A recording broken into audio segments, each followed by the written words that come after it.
Welcome to another recap of the Bad Batch. This time we're doing episode 9. The episode title, Bounty Lost. I think you could figure out why right off the bat, right?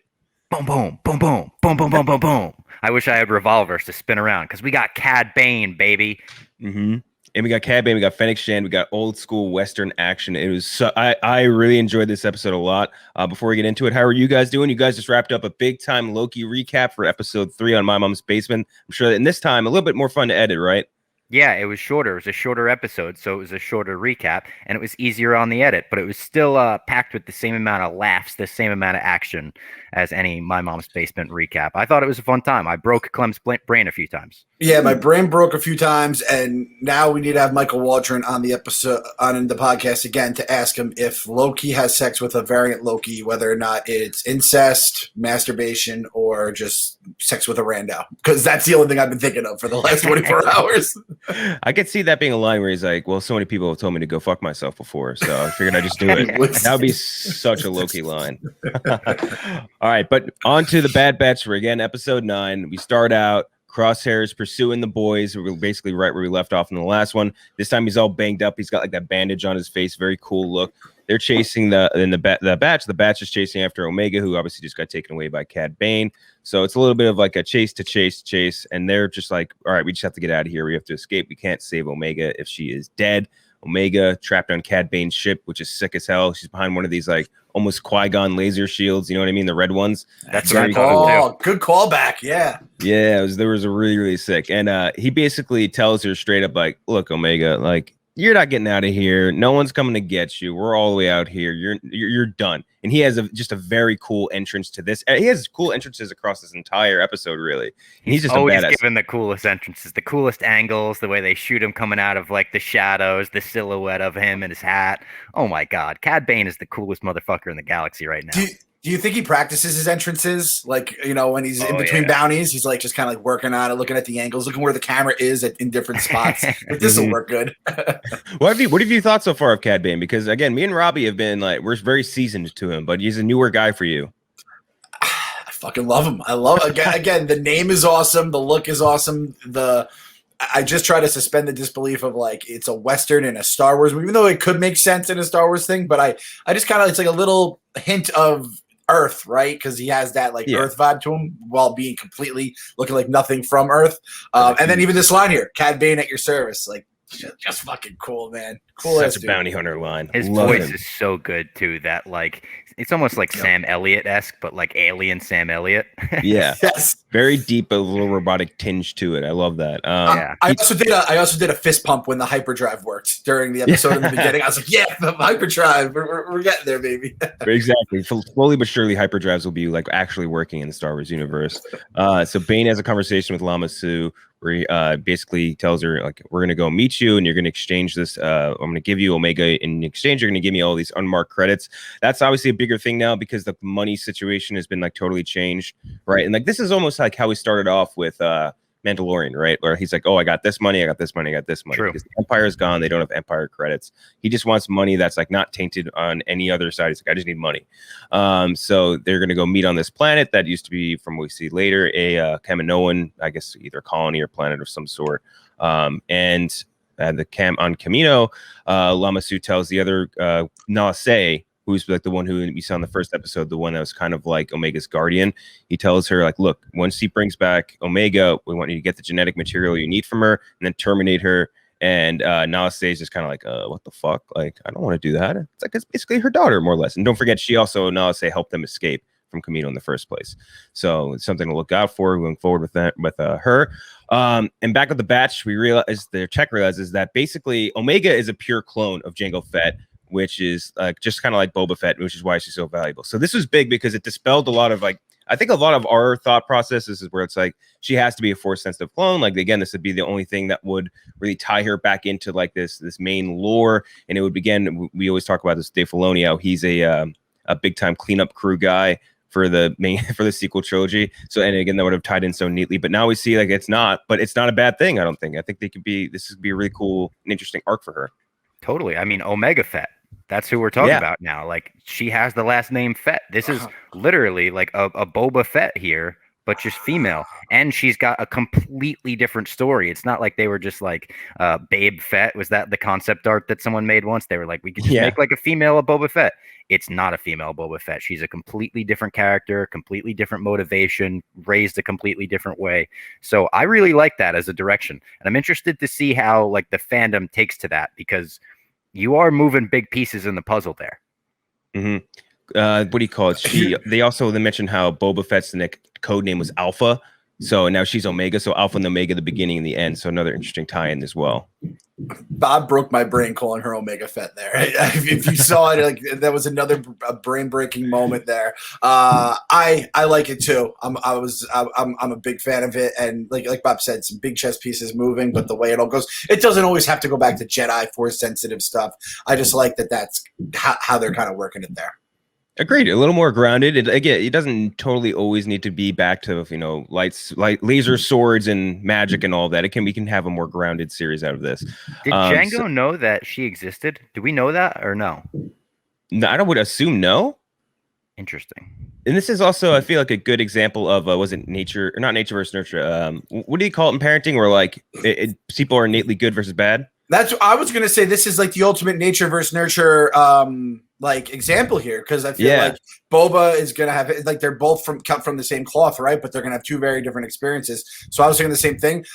It sounds like you don't think that's the right word, so maybe I'm thinking of the wrong phrase here. But that's kind of the same vibe I was getting, is that there could be two completely different endings for these two characters, even though they're literally from the same person. Genetically, I think identical, more or less twins, because they're both cloned from Jango Fett and pure identical clones of them. So they're basically the same person who is also a different person. Now, getting back to my question from earlier, fully grown, obviously, Omega and Boba in their like early 20s. If they have sex, is that masturbation? Is that incest? Or is that... Yeah. It's basically the same thing as the Loki equation. I guess we got our blog for today. That's what we're gonna do. I'm gonna blog about Loki being masturbation, and then I'm gonna blog about the Fets being masturbation. What a day on Barstool Sports. Again, going back to fucking yourself. Basically, Omega tricks Toto, which is the little Seth Green robot, which I love him so much. He's just it's such a little goofball like menace. I enjoy characters like that. Almost like a Disney character. He reminds me of. Yeah, he's like Olaf almost, except like evil. He's like the evil Olaf. Yeah, evil Olaf. I dig that. So basically Omega tricks Toto into releasing her so that he could fix the leg that Hunter had shut off in the end of the last episode. She disables him and then runs off with her comlink, which they took away earlier. He tries to get in touch with the Bad Batch using like her communicator, but before he can, Bane catches her, and he has a really, really fucking cool line where he goes, by hook or by crook, you're coming with me. And that's like such a cool, like almost RoboCop-esque line. You remember like when he said, what does he say? He's like, dead or alive, you're coming with me. Yeah. That it was so cool, him coming out of the mist with the fucking cowboy hat and all that stuff. Another entrance like that. I use by hook or by crook all the time. I love that line. It's one of my go-tos. When I'm yelling at the kids usually. I love that line so much. It was so cool. And he's dangling the what do you call it? The manacles in his hands too. So you hear a blaster go off and we find they walk back out into the hallway. They see Tonway's dead, and who's over her dead freaking stinking corpse other than Fennec Shand. So her and Bane have a little bit of a shootout where he's like, yeah, I'll give you the girl, give me the credits, blah, blah, blah. They go back and forth. Toto gets involved. They have a really not like the same sort of Western standoff that like Hunter and Cad Bane had in the last episode, but like a very tense like shootout leading into like a chase scene. Was very, very, very cool. What did you guys think about that? I loved it. It was people grabbing cover, like ducking, dodging. I liked when he thought that she was out there. He's like, give it up, Fennec Shand or whatever, you're cornered. And then he walked out. She was nowhere to be found. And the side stuff with Omega and Toto was great too. It was like when she jumped on top of him, I let out a legit gasp. I was like, so I loved it. I thought all the action was great. And it goes back to what we said earlier too about the action and the actual animation of it just being so fluid and so easy to watch. Yeah, that's a great call. And I don't think I've ever seen it where it's like two people trying to kidnap the third person who's in front of them. I kind of like that whole dynamic of it also. that was the first thing I was like, oh wow, this is a cool thing that in any movie, let alone cartoon or anything like that, I can't remember seeing. Does Toto get bamboozled a lot? Like, does he get tricked into like stuff like that? Because that was a tough look. Okay, so. I forget what they did something to him where they like blew him up, like he strapped a bomb to his back or something. I think Cad Bane did at one point. He's a bit of a doofus, yeah. It's like the relationship between the Joker and Harley Quinn. Like he just really wants to make Cad Bane happy, and Cad Bane's like, yeah, all right, whatever. I also couldn't believe, as someone that has just gotten back into the world with kids of walkie-talkies here, that her little comm thing works like across the galaxy. Like, I was like, some range there. Like, how far does that thing go? So I also, when the Bad Batch said, "Oh, we're gonna have to like get in touch with Sid and see," I'm like, God, I don't want to deal with Sid. Let's just cut ties with Sid altogether here. I think that's going to come soon. They're definitely going to come to a head with that. I like how you mentioned the what do you call it? The sort of a three-way showdown, because now it's something that's making me think of like the good, the bad, and the ugly in a sense. Not in the same dynamic, but I could see it now. That sort of same sort of mini dynamic, not really, but still. But yeah, I like that. So basically, Omega runs off and tries to like hide while they're fighting it out. She goes into like this weird little cloning tank area. Again, this is to be like a former, I guess, Kaminoan town or city. It was Balanor, I think it was called. So she's going through and seeing all these like old clones. They're clones of Kaminoans, which is interesting, something we haven't seen before. And she's like just like looking at them like, hey, that's me, which is kind of like an interesting moment. She sets off a signal to let the Bad Batch know where she's at, to signal boost her walkie-talkie that can call across the galaxy, but apparently just not good enough. Getting crazy. Like I get fucking bad cell service in like the elevator. Like she's literally calling across the fucking galaxy. Is crazy. So Shand shakes off Bane and she corners her, and she's like appearing kind of nice, right? She's like, look, you don't want Nala Se to get their hands on you, or the Kaminoans in general. Like they got bad plans for you. Just come with me. I'm going to take care of you. I'm on your team. Don't worry about it. And like at first you're like, oh, she's the bad guy. We already saw this the other episode, but she seems like relatively genuine, and we're like, okay, this is interesting. See where this is going to go. But I like her sequences too. Ming-Na Wen has been so good voicing Fennec Shand. She's so badass. She's like one of my favorite new additions. It also adds so much to it to have the actual actress voicing her character. It just like adds a layer of like realness to it. So basically Omega's then escapes, and she dumps this big ass nasty cloned Kaminoan on her face, which is nasty. Really, really slimy, gross, like dead. I guess dead clone. I don't really know. It would have been really nasty if he like woke up. So she runs off, and then Bane returns and has like a hand-to-hand fight with Fennec Shand, which is really cool. You see her like doing like a full-ass stance here. I don't know, because I feel like there's a couple different martial arts forms in the Star Wars universe, like the one that Kira used in Solo that other people had talked about before. But I don't think it's one of those. But it was just a really, really badass hand-to-hand fight, and that's something we definitely don't really see a lot of in Clone Wars, but not even just in the Star Wars universe. You don't really get hand-to-hand fighting. And they're making us love this character before Book of Boba Fett. Exactly. Do you think that what's his name? I wouldn't even want to fuck with Fennec Shand right now. Like that smell of dead alien, you can't. That's like the stink bomb in Mallrats. Like you just don't get that smell off after like a hand washing, a shower, like 5 showers. That thing just lingers on you, man. Dead alien juice. You need to shower in like what's the stuff for a skunk? Like tomato juice. Yeah. Yeah, exactly. It's like literally covered in afterbirth, more or less. It's so nasty. So yeah, they have a little hand-to-hand fight, and Omega escapes again, which is like a recurring theme for this episode. And she gets in one of those cool ass like Kaminoan transports. And Clem, you're probably new to these ones. You see it right here, but we've seen those before, Robbie, in other episodes where they've been back on Kamino in Clone Wars. We'll talk more about those later. Her transport runs out of juice. She's about to crash, but then she gets rescued by the Batch, which is interesting because like we didn't really get almost any of the Batch in this episode. Like it's really this, they're in the beginning and they're in the end. They help or rather they basically pick her up, fly away with her, and they explain to her like, hey, we realize that this is why you're so valuable, because of your genetic material, where you come from, your DNA being this much like undiluted from the Jango Fett sample. And basically Fennec Shand then flies off, and she calls Nala Se, who is the one that hired her to run interference and keep her safe from keeping them away from the Lama Su, because again, Lama Su is going to kill her to take her genetic material, and Nala Se just wants to keep her alive, more or less. And she's like, I don't want you to go track her. I just want you to make sure, like, as long as they're not in Lama Se's hands, we're set. We're fine. And this is cool. Not something I expected for her to be like, first of all, have the money to hire a bounty hunter like Fennec Shand. Number two, to be like this dedicated to Omega. You know what I mean? I love that there's shades of gray within everyone, like even within the Kaminoans. Like they have good people too. They have people that you're going to want to root for. They have people that are going to make you be like, they're kind of an asshole. So I like where it's going. I like that Fennec Shand is a bit of a good guy because we know that by the time the Mandalorian comes around, she's going to be doing good stuff for the galaxy. So it's like, why not? Like, why waste that time making us think she's a bad guy all that time? Yeah.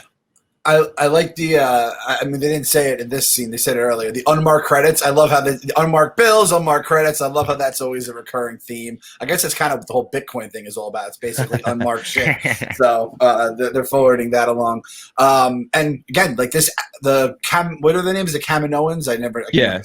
Like, I just love a little backstabbing and like good guy, bad guy, gray guy, whatever you want to call it, kind of backstabbing. It's nice to see it's not just all black and white. So I'm co-signed Bob. Also, Cad Bane used that flamethrower better than any fucking of those moron the Mandalorians have used. So I had to shout out that because that has been a goddamn recurring theme. Double-fisted it too. Double-fisted that shit. It was awesome. And he used his like little jet-propelled boots like amazingly as well. It's like at the end of The Martian when he's like, I'm going Iron Man here. Yeah, he went he had to like maneuver himself backwards with no hands. Yeah, that was unbelievable. The episode ends on a nice note. Hunter basically promising Omega, like, doesn't matter who they send after you, we'll stop them. Does not matter. We can get into just like the general reaction for the episode. I think that the fact that we are now like on this confirmed flight path of loving father figures rescuing a child before it can be terminated for its genetic material is like a little familiar, obviously, with Mandalorian. But other than that, I think in the microcosm of the episode, like, I really, really liked it.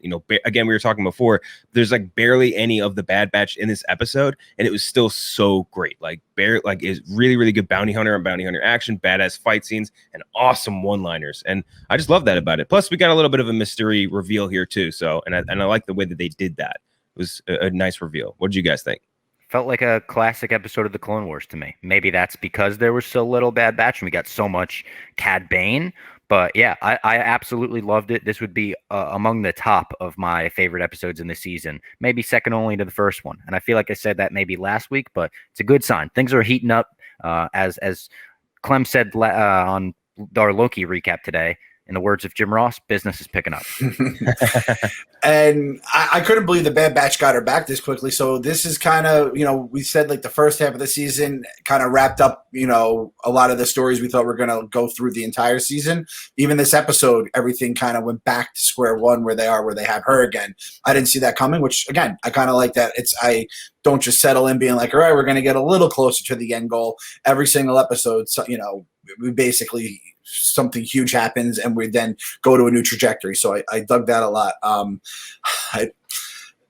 Well, this will come into the theories, predictions. I'll save it for that. But okay, this scene here, bad vibes. Oh, okay, we'll get into that then. But I think one thing I have really enjoyed about this is that they don't fall into like, I'm not, some shows like even with Loki or with Mephisto and WandaVision and all that, like you get disappointed if your fan theory doesn't come true. Like the fact that she's not force sensitive, I couldn't give a fuck. You know what I mean? Oh like, not disappointed at all. Not even a little bit. I like that they're not giving us what we maybe wanted. You know what I mean? They're doing their own thing, making it its own more of a vacuum thing, not trying to tie everything back to whatever else, other than tying their way back to more grounded characters like Fennec Shand or like Boba Fett and other things like that. So I really enjoy that about this. We can do some Easter eggs now. First thing, the Kaminoan flight pod, like I was talking before, those are just really cool ships, and I just always love those. They've shown them in Clone Wars before. I think 5 escapes in one. During that whole ending arc in season 6, when we were talking about Bane, they referenced the arc where Bane abducts Palpatine. They're like, yeah, this guy, Sid knows about him. He tried to abduct the fucking chancellor of the galaxy. Like, yeah, you think everyone would probably know about a guy like that. You know what I mean? That was just like a number one name right there. Yeah, if a guy tried to abduct like the Pope, everyone would know about him.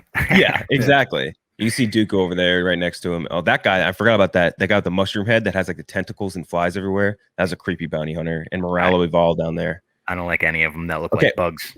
This will absolutely fuck Clem's brain up. One of the people in this picture is Obi-Wan Kenobi. Yeah. What? What? He had to be disguised. in this actual in this picture. picture, the one you're looking at right here.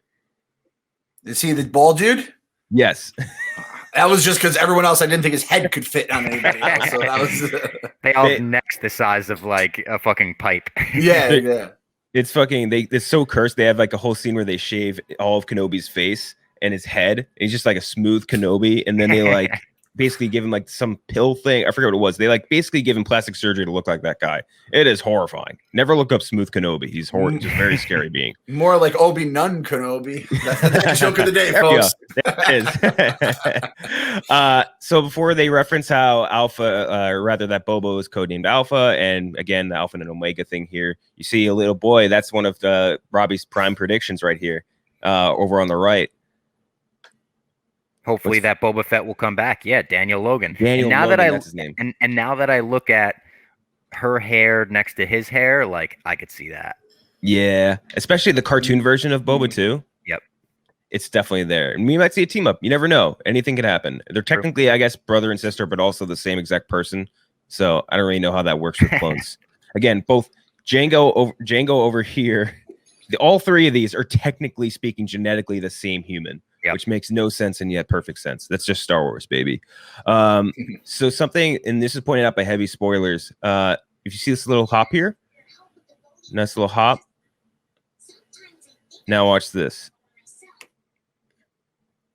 I have no idea. It seems like such a Filoni thing that this would be like a little little nudge or a little nod to that, but it seems like very, very similar for whatever that's worth. And that's a heavy spoilers point out that I definitely would never have noticed. I know. For you to like look at that and be like, oh, that's the scene from A New Hope where fucking Han jumps to, oh my God, that brain is next level.